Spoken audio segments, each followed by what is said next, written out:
Welcome back to the channel, guys. It's Weedle, your World of Tanks YouTuber with the best hair. And I'm changing up how I've been doing these videos just a little bit here, and I've cut off basically the first 5 minutes of this video because it was incredibly boring. As you can see, no one was spotted, everyone's sitting in the corner.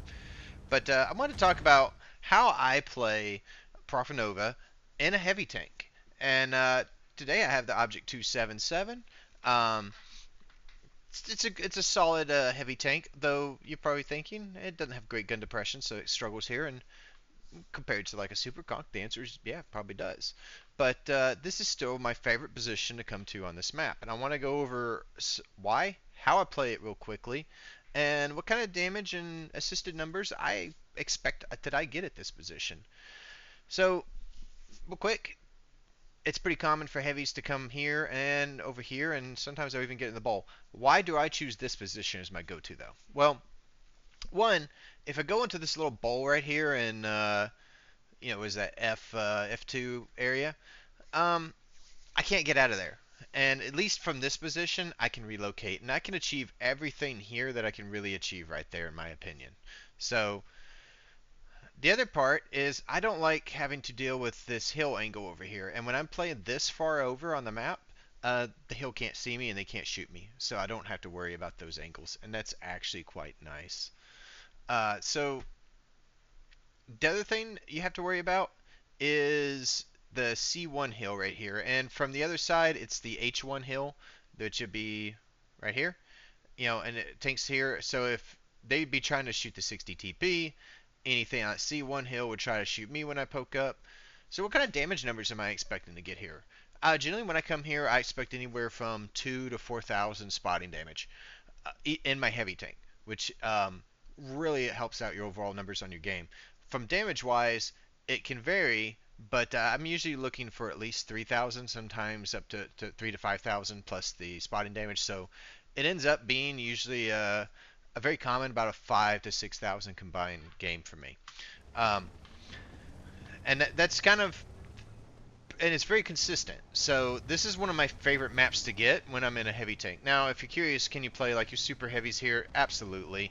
So I do have a tank review I did on the Tiger Mouse, and I play from the opposite direction, basically where that 60 TP in front of me is playing, and I'm able to have like a 7,500 damage game, something like that from it. So yes, you can absolutely have big damage games from the center of the map. Uh, I do have to be kind of wary if I start over poking. Obviously, tank destroyers that are playing way back in the line, like that C2 area, like that FV4005, speak of somebody. So here's why I play this position. One, these tanks back here, they can't even see him. So all I have to do is slightly poke up. I'm going to have an easy shot. I intuition swap to an HE round. This is the most popular tier 10 tank destroyer in the game. And it's big and it's squishy and you can pin it with HE very easily. So with 2 shots and a 277, I now have 1,300 damage. I got 750 spotting.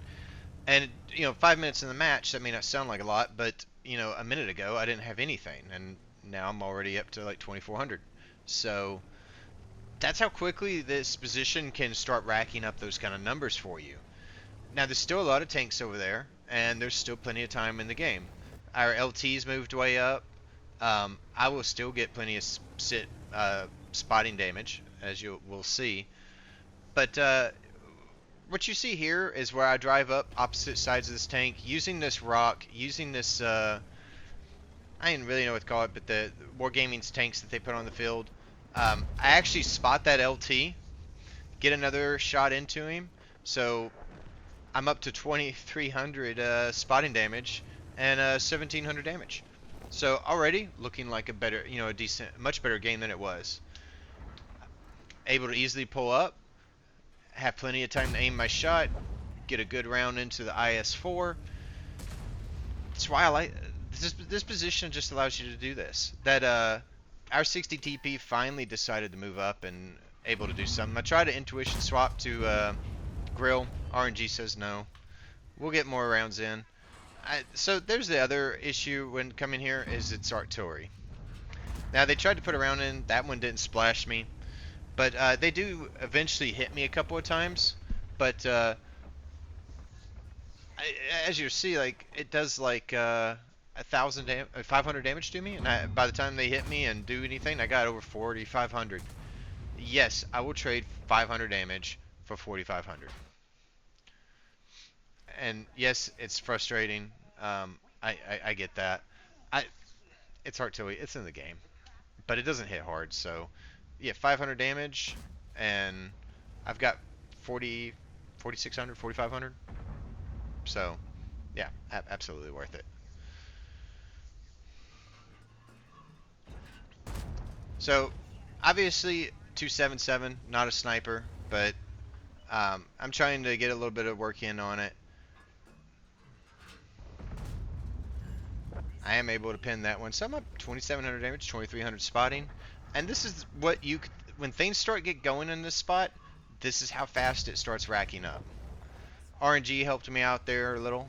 Up to 3,000 damage, 40, almost 4,500 spotting. And as you see, like, once the tanks, like, the map starts moving, like, scenes start getting lit, like, you just got, look, you can hit pretty much everything through here from this center area. There we go. Uh, Solid game, honestly. I think pretty much anybody would be happy with this. But it's a pretty common result for when I come to the middle. You know, sometimes things don't go your way. Sometimes they have better light tanks. Things to kind of look for out for is obviously I don't pay a lot of attention to the hill, but let's say my hill loses and they start moving down, then I would need to relocate to this back corner, let my tanks over here playing the two line. You know, I'm working for spotting damage at that point. Same thing from this side. If they start pushing down, kind of go back to this corner, let your tanks on the two lines support you. You can rack up some good assisted damage doing that. Um, but those are the important things to kind of look out for. It does take, if you haven't been playing here, I will say it'll probably take you a few games to get the hang of playing it. But once you do, you'll feel very comfortable here. You'll know how far you can push up before tanks that are in the like the H1 area or back here in the two line or opposite if you're playing the side out, you know, the other side, you know, they'll be here. You can blind fire those areas. There are tanks that are usually there. Um, but yeah, this can that playing the middle of the map can be very good. Don't What I don't recommend doing is doing what our 60 TP did and play back here at the start of the game. Like he's obviously probably not comfortable coming up because he's either one he's not aware or just never done it. But like I said, break some bad habits. You know, get into an area where you can get the spotting damage, you can get the actual damage when tanks get lit. You're in a position where you can fire, and you'll start seeing that you start improving on this map, especially in your heavy tanks, which are probably the harder to play. It's well known for light tanks. You know, it's medium tanks are very comfortable because they can flex around the map. But if you're a heavy tank, I I'd recommend taking those forward positions, kind of like this right here, and just keep practicing, and you will get better, and you'll get more comfortable in it. So that's it for the video, guys. I know it's a quick one. Um, if you like the content, please subscribe. Like the video, it helps out with the algorithms, or so I'm told. Um, but I appreciate all of you, and hope to see you in some matches. Good luck to you.